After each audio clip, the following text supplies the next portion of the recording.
The GoTo feature is just like it sounds. It's a quick way to go to a cell by using this feature. You can say, wait a second, what about the name box? Can I just click in there and type in the cell that I want to go to, like E13, and hit enter? Yes, you can, but the GoTo feature offers something just a little bit more that I think you might find interesting. For example, to go ahead and open up the GoTo feature, you can either come up here on the Home tab to the Editing group and click on Select and Find and go down to GoTo, or you can see in the pop-up the shortcut keys are Control G, or you can just hit the F5 key on the keyboard. So click on GoTo, it opens it up, close out, or hit the F5 key on the keyboard, which is a lot faster. And the GoTo feature, what it does is that you can go ahead and type in the cell that you want to go to. Let me go ahead and click and drag the title bar of the window so I can move the window out of the way. And before I go to the cell, which is going to be Z5000, take a look at the cell that I'm currently in. It's E13. So let me go ahead and type in Z5000 and hit enter on the keyboard. It takes me to Z5000, but when I'm done within that area of the worksheet, I want to go back to where I came from, hit F5, and it keeps a history here of where I've been. It was first A1, then we went to E13, and then now that I'm coming from Z5000, that will be the next one when I go ahead and select if I want to go back to E13 and click Okie dokie. There we go. Of course, it takes me right to it. I'd have to scroll over and up to see the remainder of the database, and then hit F5 again, and you can see there you go. Keeps track of a history of where I've been, and it's only for this session because once I close out of Excel, let me click Cancel and close out, and then open it back up. Let me right-click on the Excel icon on my taskbar to bring up the jump list and come up here and go to. Let me click on it to restore it. It brings it up. Or you can click on the File tab when you open up Excel and go down to Open, and it's got a list of the recent workbooks that you've been looking at, and the least of which is the GoTo. Let me click back.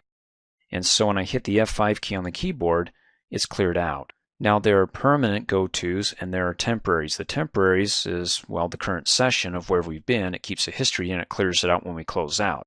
The permanent ones are the name cells.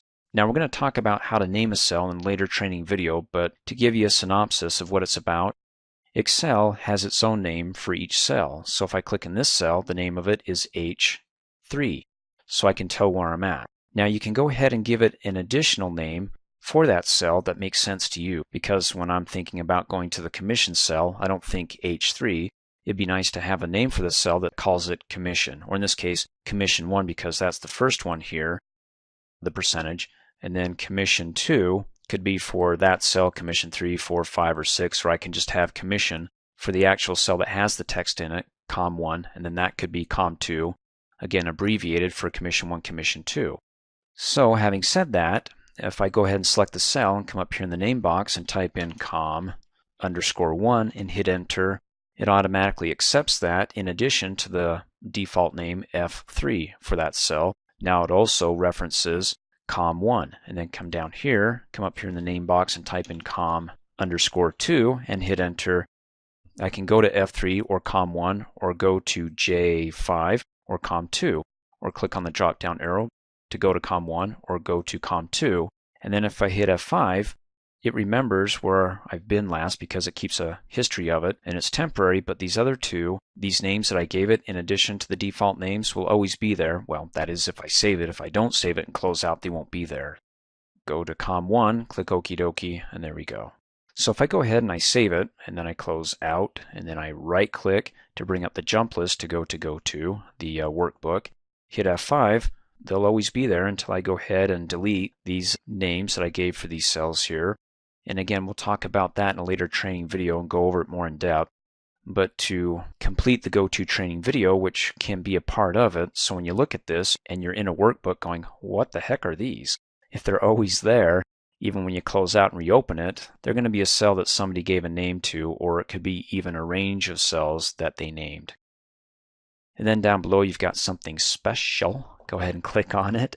If you want to go to comments that are within the worksheet, or constants or formulas, and you can go to formulas that contain numbers, text, logicals, errors, click Okie dokie, and it selects all these cells that contain formulas. That's pretty cool. So instead of using the shortcut key Control tilde to display the formulas and then Control tilde to collapse it, go ahead and use the GoTo. So in the special option of it, you can go ahead and select it, click Okie dokie, and it selects the cells that contains formulas without expanding the worksheet, and the other options that you get here as well, including the last cell that you were in. Hey, fancy. Let's click cancel. Thanks for watching. Hey, as a quick reminder, if you like my video, please give it a thumbs up. You can also click on me and subscribe to my channel, get notified of the latest videos, and for only $2 a month, you can have access to all my Microsoft Office training videos.